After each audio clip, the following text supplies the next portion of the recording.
It's definitely a very, very difficult issue. Individuals at the moment are having to manage not just the longevity risk. They don't know if they're going to live 5 years or 25 years once they get to the state pension age. They're also managing inflation risk. They're managing investment risk. And then some of the risks we don't tend to like to talk about so much. The risk of, for example, ending up being widowed, or the risk that you suffer cognitive decline. So at state pension age, you might be able to manage your resources pretty well. But when you get to age 80, 85, you might find it much harder to make good financial decisions. Hello and welcome to the IFS Zooms In. I'm Paul Johnson, Director of the Institute for Fiscal Studies, and this week we're looking at one of the most important financial questions facing people across the UK. Will we be able to afford a decent standard of living in retirement?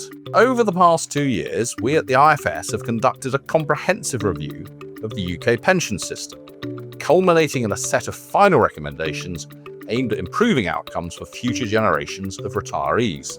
While the foundations of our system, including the state pension and the system of automatic enrolment, are strong, the review highlights growing concerns. Rising state pension ages, the unpredictability of the triple lock, low private savings rates among employees and the self-employed, and the complexity of managing pension wealth in later life all pose risks to the retirement security of millions.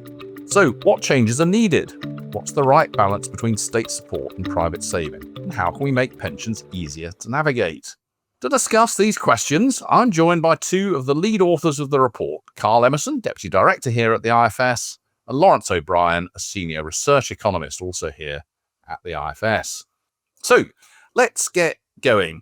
Perhaps we should start by saying that we're very much future-focused here. That the situation on average for the current generation of retirees is really pretty good. Their incomes are higher than retirees' incomes have ever been, and certainly relative to those of people of working age. And I think that's one of the reasons that governments for the last decade or so have kind of felt, well, job done.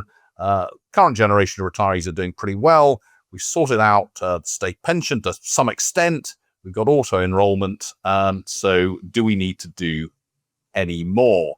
So before talking about what needs changing, Carl, in terms of the system we're at the moment, perhaps you could just give listeners a very brief overview of where we've got to with the state pension and where we've got to with private pension provision, because I think until we've covered that, it's going to be perhaps a little difficult to understand where we need some change. And I think in terms of those two things, it's where we've got pretty good foundations on which to build. So the state pension now is about as simple as a state pension can be. And you certainly wouldn't say that about previous versions of the state pension we've had in the UK. So essentially for young people today, as long as they spend 35 years in the UK at working age, they're probably going to qualify for a full new state pension. So that gets you a pension of a certain amount a week. I think we're talking around £250 a week at the moment, from the state pension age until death. And it's indexed in line with, at the moment, in line with something called the triple lock. So each year it will go up by the greater of growth in earnings, growth in prices, or 2.5%. So you've got a flat rate pension essentially for everybody who spends their whole working life here. So that's a foundation on which you can build your private saving. You know you're going to get a pension of about 30% of the median, the average earner, given to you by the state. And then for employees, we have this system of automatic enrolment where as long as you earn a little over £10,000 a year, your employer will basically choose a pension provider for you, will enroll you into it, and has to make sure there are at least minimum contributions into that pension. You can choose to opt out if it's not for you, but the vast majority of those who are enrolled into a pension do choose to stick in one. Although it's also fair to say that many are contributing the relatively low default minimums, which is 8% of band earnings. So we have a system where, for employees at least, they've got this foundation of a state pension. On top of that, if they don't do anything, their employer is likely to be enrolling them into a scheme, and they'll be making at least minimum contributions to a pension. Now, in terms of what that pension is, I think it's worth saying it's almost certainly going to be a defined contribution pension. That's for private sector employees. that's essentially a savings pot. Your money goes into a pot, your employer will be putting some money into that pot. It's then invested. Hopefully, that will generate a nice positive return. And then when you get to retirement, you can choose to do with that pot whatever you like. In fact, from the age of 55, soon to be 57, you can access that pot. You'll pay tax on 3/4 of it as you take it out, but you can choose how quickly or how slowly to take it out. You don't have to buy a fixed income until death. You can choose to take a lot or a little in any particular period as you see appropriate.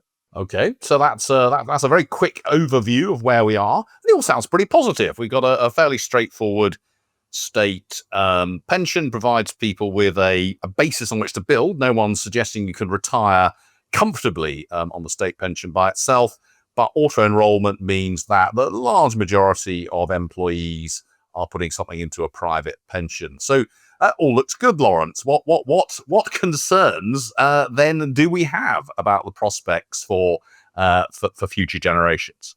Yeah, no, it's a good question. So I think there's sort of three main areas where I'd highlight reasons to be concerned.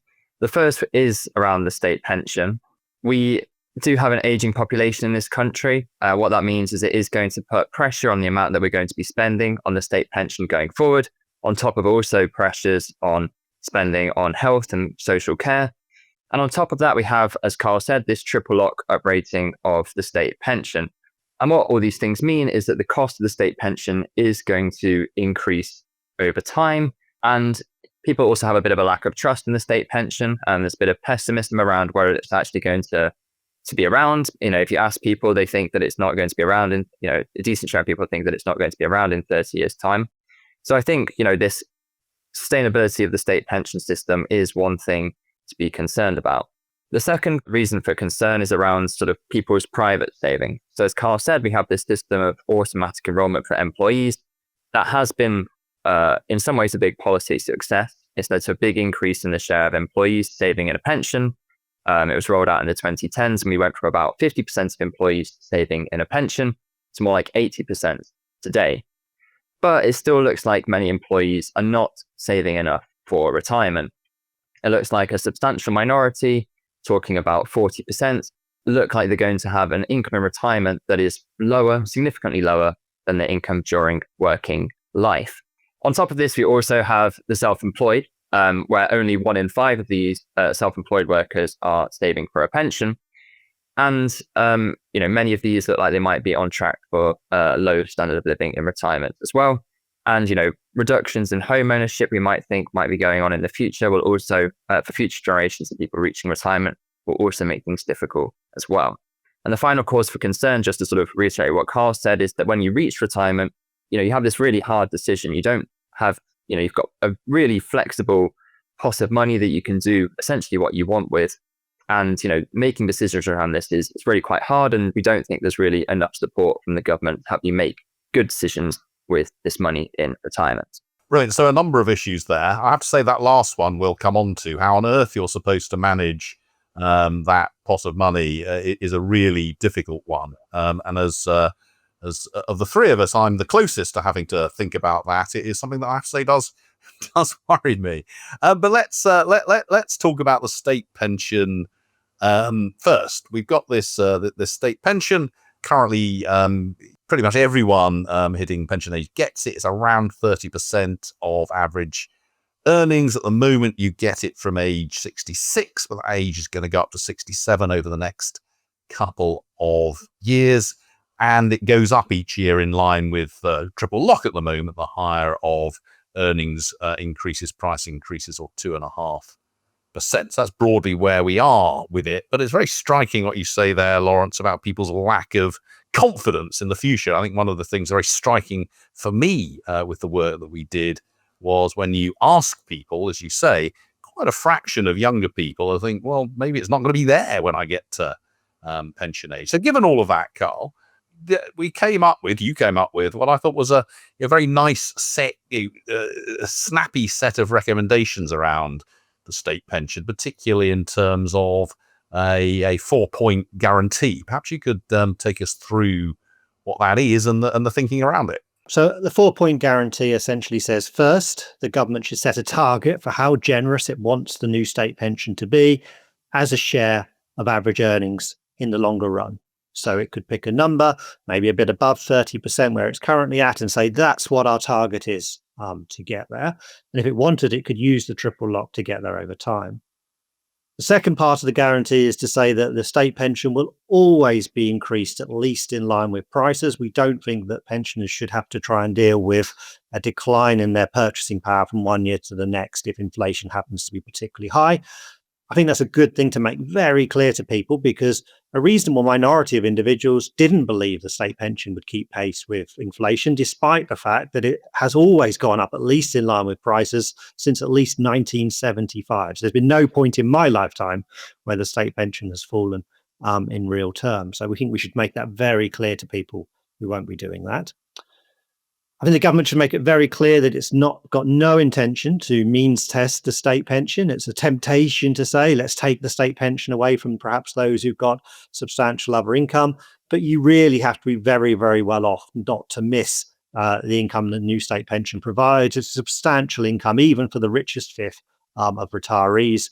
And I think any hint that you might be inclined to means test it could fundamentally undermine the kind of incentives that people have to save privately for retirement.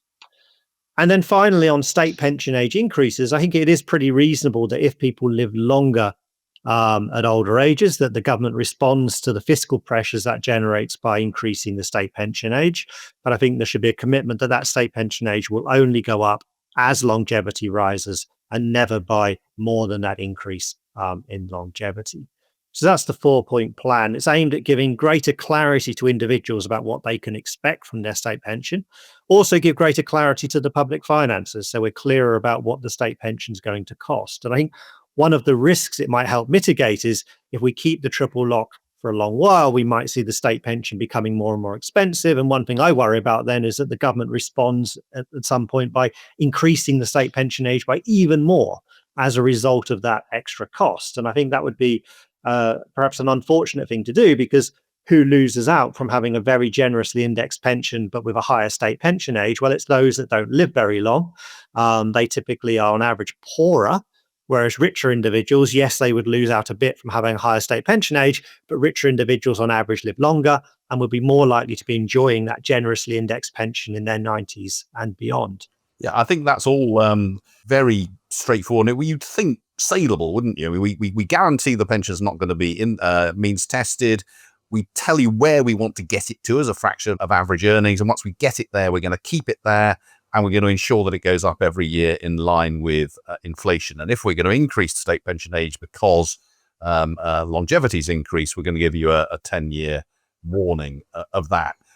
I really hope that the government is listening, the opposition is listening, and that they can take all of that on board. And that way, hopefully, we can get off this escalator of the triple lock before it becomes silly, frankly. But we can also give people the certainty that they absolutely require in retirement and in terms of saving for retirement. But let's come back to this question of saving for retirement and the extent to which people are saving enough. I mean, Laurence, this is actually quite a complicated question. I mean, I'm old enough to remember decades during which we've heard lots of people saying that nobody's saving enough for retirement. And actually, if you look at the current generation of pensioners, the large majority of them have saved plenty. And indeed, quite a few have saved, in some sense, more than they needed. I mean, quite a few are actually better off in retirement than they were during working age, which doesn't really make a great deal of sense. We also hear quite a lot about the idea that people on low incomes aren't saving enough for retirement. But of course, if you're on low income, well, maybe you need that income now. So all of those sorts of things are things that went into your modeling and thinking about the extent to which people are saving enough for retirement. So where did you come out, first of all, on the extent to which people are or aren't saving, quote, enough? And indeed, perhaps you should start with, what on earth do we mean by enough? As you say, it's quite a hard thing to try and answer. I mean, economists haven't always done that well at predicting the future, but nonetheless, we've given it a go. So what is enough? There are different ways you can think about what enough might be. One might just be, what is your income in retirement? Does it look like it's enough income for you to have a good standard of living? And there's a team of researchers at Loughborough University, also working with the Pensions and Lifetime Saving Association, who came up with what is the amount of money you need for a minimum standard of living in retirement. That's about £13,500 per year. And that's after tax and not including any housing costs. So that would be if you were a homeowner, for example, and you paid off your mortgage. So that's one way of defining what's enough. The other way would be, well, how does your income in retirement compare to what your income was in working life? Because really, think about your own saving for retirement. What you're really doing is moving your income from working life to retirement. So you're just moving your income across your lifetime.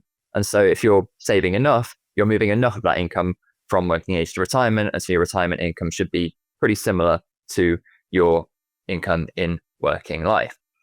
So what did we find with our modeling? Are people saving enough? It does depend a bit on, the assumptions we put in, what's going to happen over the next decades. But broadly, what we find, at least in our sort of like main baseline specification, was if you compare to this minimum amount of money people need, this minimum standard of living, about 13% of people seem to be not saving enough to meet this minimum retirement income. So this is, a minority, but it is a decent share of the population. And that is particularly concentrated among people who are on lower earnings today. And if you compare to this sort of what's called replacement rate, comparing people's retirement incomes to their income in working age, we find that about 40% of people look to not be saving enough. And that's actually concentrated more among middle and higher earners, because for lower earners, if you're on lower earnings throughout your whole working life, then the state pension income is going to be pretty similar to that. And so it's quite easy for you to sort of have an income in retirement that's pretty similar to your income during working life. I just want to interrupt you there just to make sure that listeners get this point, because I think it's very, very often missed, which is that if you have got a very low income during your working life, then quite a large fraction of that will be replaced by the state pension. And so the automatic enrolment saving you're doing at the moment will make quite a big difference, taking that to something not far off your income during working life.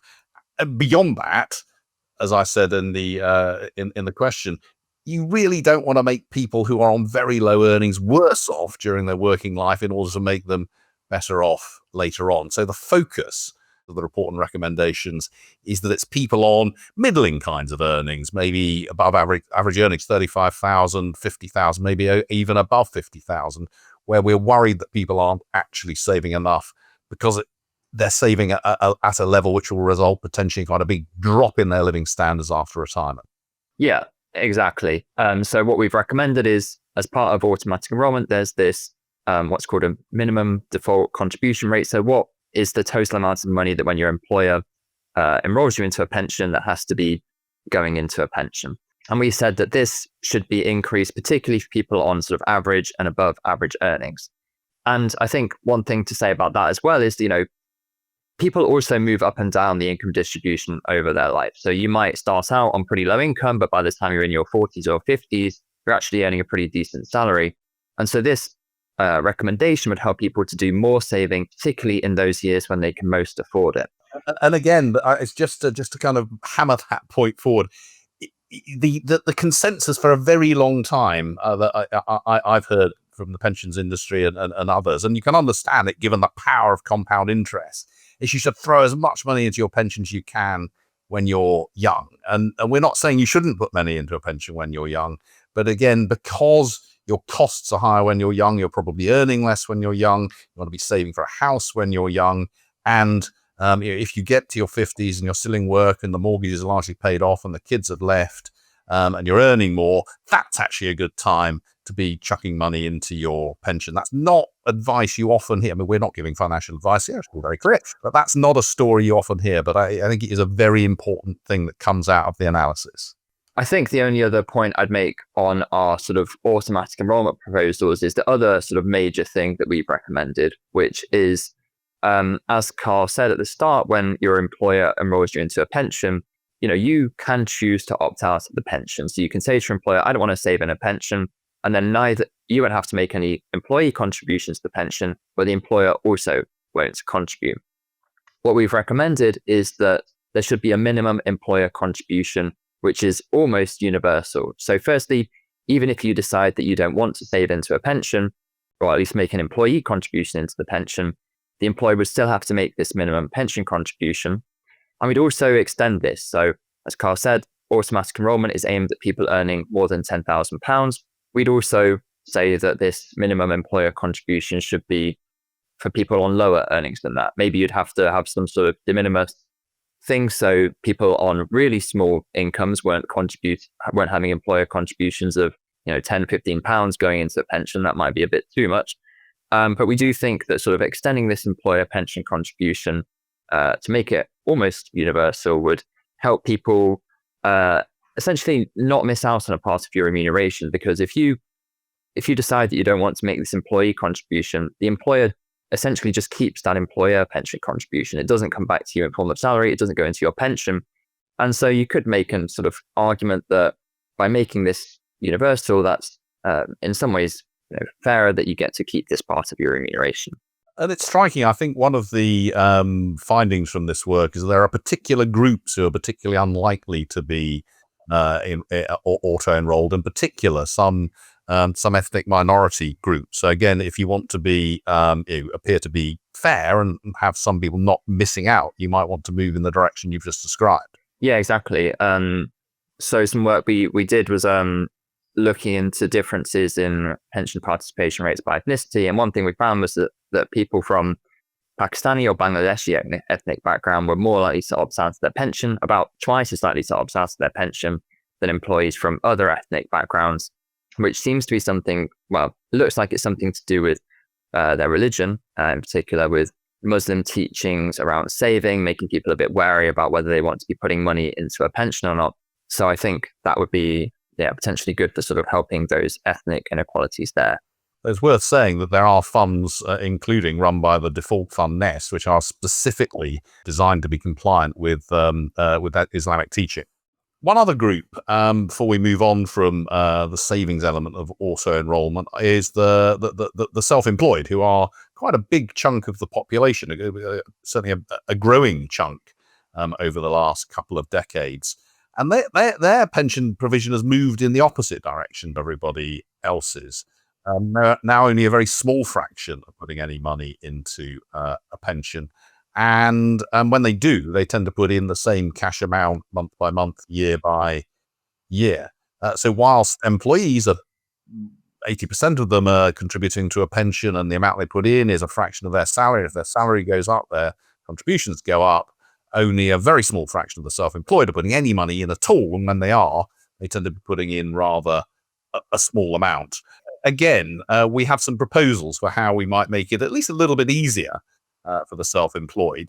They obviously can't be auto-enrolled by their employer in the way that the rest of us can, because they don't have an employer. But we think that HMRC might be able to help. Yeah, so what we suggested here was that when self-employed people are filling out their annual self-assessment tax return, what HMRC could do would be to add a form onto that tax return where there'd be a box saying, where the self-employed individual could indicate how much they want to contribute to their pension. And this box, could be empty, and it could say underneath, an employee on your level of earnings would contribute X pounds into their pension. Self-employed worker could fill out this box, and if they put a positive number, they could put 0, but if they put a positive number in this box, then what the self-employed worker would have to do is pay more as part of their self-assessment payment, but this extra money in this box would be put by HMRC into a pension. And so this would make it easier for self-employed people to save into a pension. They're paying money at a time they have to pay money anyway, and HMRC are helping them by by doing the work of putting it into the pension themselves. You could take this a bit further as well. I mean, if the government really wanted to sort of nudge self-employed workers to put money in a pension, you could pre-fill this box with a number which might be the amount that an employee would contribute on that level of earnings. Might give a bit more of a suggestion that we think it's a good idea to save into a pension. And we think that this would be a way of, making it easier for the self-employed to save in a pension and maybe increase pension saving there. The idea, as with auto-enrollment for employees, is if you just make this easier, I mean, this will be less automatic than it is for employees, but it would just make it easier as the self-employed go through their annual process of filling in their tax returns, that it can be done on their behalf automatically, but also very easy for them to opt out if they want to. Carl, let's talk about something that absolutely fascinates me. As I hurtle quickly towards my 60s, which is how to manage your pension when you get to retirement. So one of the things I think is very striking about our current arrangement is, as you said at the beginning, these defined contribution pensions, these auto-enrollment pensions, they're not, they're not really pensions in a sense. They're savings pots. And once you get to 55 or 57, or at the point at which you want to withdraw them, you've got a pot of money there. If you're lucky, you've got a substantial pot of money. And you've got to find some way to make that last through your retirement, which, if you're very unlucky, might only last a short time. None of us know how long we're going to live. Or if you're very lucky, may last a very long time. I think one of the things that really struck me from the work is that at age 65, men have something like a 25% chance of dying before they hit their mid-70s, but a 25% chance of living into their early 90s. How you are supposed to manage your pension under those circumstances is somewhat beyond me, I have to say, but not beyond you. What sort of answers did you come to? I mean, how difficult an issue is this, and what ought individuals and governments be thinking about doing in order to get this right? Well, I think it's definitely a very, very difficult issue. Individuals at the moment are having to manage not just the longevity risk. They don't know if they're going to live 5 years or 25 years once they get to the state pension age. They're also managing inflation risk. They're managing investment risk. And then some of the risks we don't tend to like to talk about so much. The risk of, for example, ending up being widowed, or the risk that you suffer cognitive decline. So at state pension age, you might be able to manage your resources pretty well. But when you get to age 80, 85, you might find it much harder to make good financial decisions. I think it's also important to remember that some of these freedoms come with the ability to use your pot in a very good way. So you might go part-time a few years before state pension age. You might want to draw a little bit of your pension then, or you might lose your job and you take out a lot more, and it sort of tides you over until you get to the state pension. So there are certainly advantages to the flexibility. So what we've come up with is the idea that you basically think of retirement in two periods. You've got the first half where actually perhaps lots of the flexibilities are very good. People are better able to manage those flexibilities. They may be more in control of what hours they're working. Cognitive decline hopefully won't have set in for them. The risk of, say, widowhood might be lower. And then there's a later period of retirement where all of those risks get a lot more enhanced. So once you get to 80, 85, the kind of difference between a kind of high number and a low number of years of life in percentage terms gets really quite big. So what we're saying is that most people, we think, should be defaulted into some kind of product where what happens is they get flexibility up to a certain age, like say 75. And then by default, they are put into an annuity, which will guarantee them a fixed income for the rest of their life. We think that default should be quite soft because we do think there's a lot of people who want to deviate from it.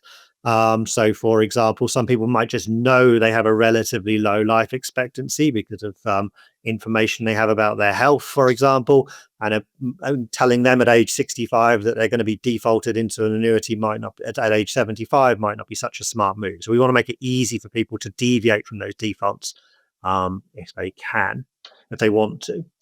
So that's the main part of our proposal.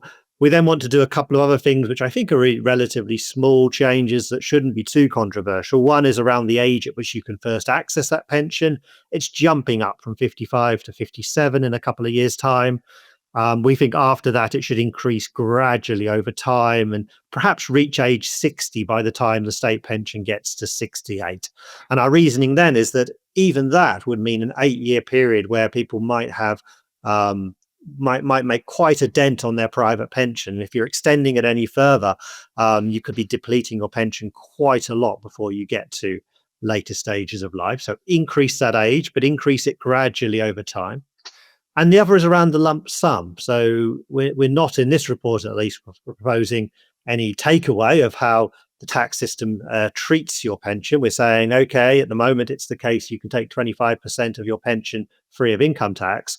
But what we are saying is, can we stop calling that a a 25% tax-free lump sum, because that might encourage people to take 25% out of their pension right at the start, thinking, oh, I can take all of this and it's income tax-free and that's brilliant. But of course, then they've depleted their pension pot, so it's only worth 75% of what it was. And in fact, that 75% is all taxable. And under current rules, you can take out, if you take out money regularly, you can have 25% of every single withdrawal tax-free. That's perfectly allowed. So let's call it the tax-free element or something like that, just so we don't inadvertently encourage people to take out a big chunk of their pension right at the start. Okay, so there's quite a lot there. I think this it's interesting, isn't it, how important names are. Calling it a tax-free lump sum does lead to people treating it like a lump sum rather than drawing it over their retirement, which may not be the best thing for them to do. But the big question, just in very simple terms, referred to as in terms of how you manage your pension, flex then fix, I think is the way that Steve Webb, former pensions minister, has described this. So maybe the first 10 years of your retirement, you run money down, but you buy an annuity which perhaps kicks in at age 80, so that once you're a bit older, you've got a fixed sum of money. Now, we don't think we should make people do that. In fact, as you say, it needs to be a soft default, so there's still a lot of choice about that. But there's no getting away from the fact that this is a very complicated system for people to try to manage. And made more complicated because lots of people end up in pension age with potentially very large numbers of small pots. Absolutely. And the government is doing something on that. What it said is that if you've got pension pots which are worth under £1,000 and they haven't been touched in a year, so you haven't put any money in the last year, it's going to, by default, move them into one of its pre-chosen private pension consolidators. So that will help reduce the number of small deferred pots out there. But it's still going to leave quite a few kicking around because there's a lot of small pots that are worth more than £1,000. And of course, at best, you might still have, you might have several pensions. You might have some pensions that are worth considerable sums, plus some that have been consolidated. So you may end up with several pensions still when you get to retirement. So what we're proposing there is that once the government's got this system of consolidation up and running, once it's landed it okay, it's got all the computer systems working, it should think about increasing that £1,000 limit a bit over time. And perhaps in particular, think about setting it higher for those who are perhaps within a few years or above the state pension age, because we think it's more important for people to have fewer pension pots when they're making decisions around decumulation. Maybe it doesn't matter so much if somebody's, say, age 40 and they've got 5 or 6 pensions, as long as they're all being reasonably managed, maybe it's not so bad. Once you get to retirement, I think perhaps the ideal is that people would only have one private pension. So let's make it easier for people to get to that position. Again, all of this consolidation would only be by default. People choose to opt out if they don't want it to happen. But it seems like it would be easier to manage. And also, if your pension provider is going to say, well, look, this is your situation, this is the kind of path of decumulation that someone like you might want to follow. So this is not financial advice, but it's clearly tailored guidance. It's guidance that's based on what they know about you. It's better if that pension provider knows about your totality of your private pension wealth, rather than, for example, is only looking at one of your pension pots and doesn't know about all the other pension pots you might otherwise have. So in terms of the information that individuals have, as well as the hassle for them in trying to manage it well, it's just better if around retirement they don't have too many pensions. One of the things that listeners might quite reasonably be thinking is that at the moment, lots of people hitting retirement age will have really quite small amounts of money in these defined contribution pots. Automatic enrolment's been going for only around a decade. You can't save that much over a 10-year period into these pots. But it's worth just recalling that even if you're on a really quite low earnings over an entire lifetime, so if you were automatic enrolled at, say, the age of 20, you get to age 67 or 68, which the future state pension age, you'll have nearly 50 years of contributions.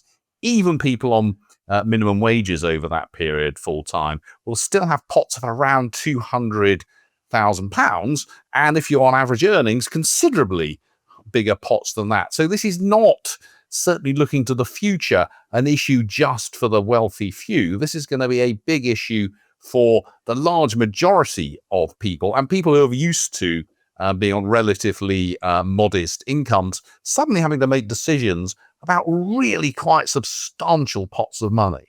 And I think related to that, one of the concerns we have is that many people don't take any financial advice or make use of the free guidance that the Money and Pension Service provides, the MoneyWise service, when they access their pots. Now, when they're really small pots, you might say, well, that's understandable, not really a problem. But even at the moment, if you've got six-figure pots, there's a significant minority of people who are not seeking advice or making use of the information that's available when you ask them. So I think the government there also does need to do more to make sure that people are getting good information, making good decisions. And we need to do as much as we can to enable people to access low cost but decent quality information. Absolutely, and I guess that's one of the one of the big challenges here. How you do that, and maybe well, actually on this podcast we don't often talk about AI, but that's one of the things that may be able to help people going forward. But it is.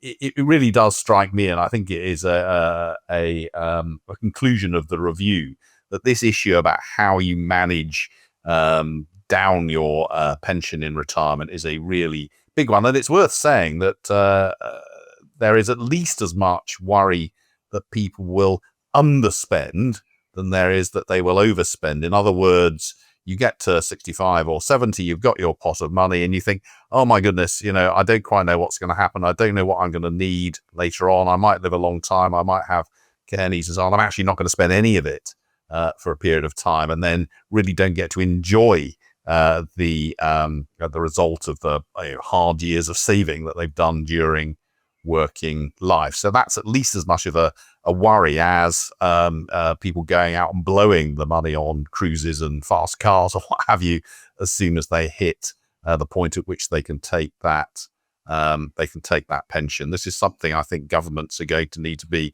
really very focused on over the next period of time. That goes alongside all of the other issues that they're going to need to think about. Before we come to an end, perhaps we should talk a little bit more about whether we think these policies can actually be reasonably well implemented. We've got some, it seems to me, obviously, some very clear and sensible recommendations around the state pension. We've got some recommendations around how you deal with changes in pension age. We've got some recommendations around accumulation and decumulation of private pensions. But Carl, you've been thinking quite a lot about the practicalities of this. What chance do you think of it all being implemented? And what are going to be the constraints on government here? Well, I don't think it's very likely that every single thing that we recommend in our report is going to be implemented. I think that even I'd take as a big win a much smaller proportion than 100% of them going ahead.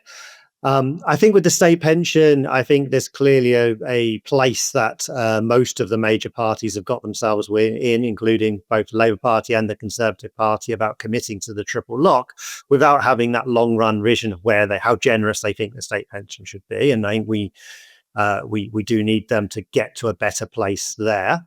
I think on the state pension age, I think further increases in that age are pretty likely given the pressures on the public finances. And I think I would advise policymakers to look at a recent report from the IMF, which says, well, actually, an important thing to do when you're doing policies like that is to think about how to compensate those hardest hit from the changes. So there is a group of people who are pushed into income poverty when you increase the state pension age. And there, what we're recommending as a mitigation is to have a higher rate of universal credit for those in the final year of their working life. And we think that's really quite well targeted. And you'd only be giving away about 10% of the fiscal gain from an increase of the state pension age. I mean, think carefully about the mitigations.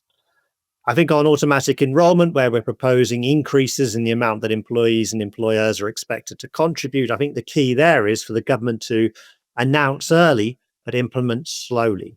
So, for example, you say, this is what we're going to do, and we're going to gradually get there, perhaps with an increase in 3 years' time, 4 years' time, and 5 years' time. So we get to where we want to be. That allows employers and employees to adjust so that they can get their spending patterns, they can make decisions over wage increases that they're all comfortable with. So that would be much slower timetable than, for example, when the Chancellor announced an increase in employer NICs last October that only came in April, which gave employers far less time to make any adjustments. So I think having a decent timetable, we do need to move at some pace. I do want reforms and change to come relatively quickly, but I think we can afford to have a timetable that says, yes, we're going to do this, but it's going to be 3, 4, 5 years before we get to where we want to be. And in terms of people running their pensions down, I think there we are pushing with the grain of where the government is heading. I already said that they're looking to consolidate the smallest pension pots. I think they just need to go further once they've got that working. The government's also shown a lot of interest in facilitating at least pension providers in setting up schemes that operate along the lines of the flex then fix system that we spoke about. So I'm pretty hopeful that reforms along those lines will follow.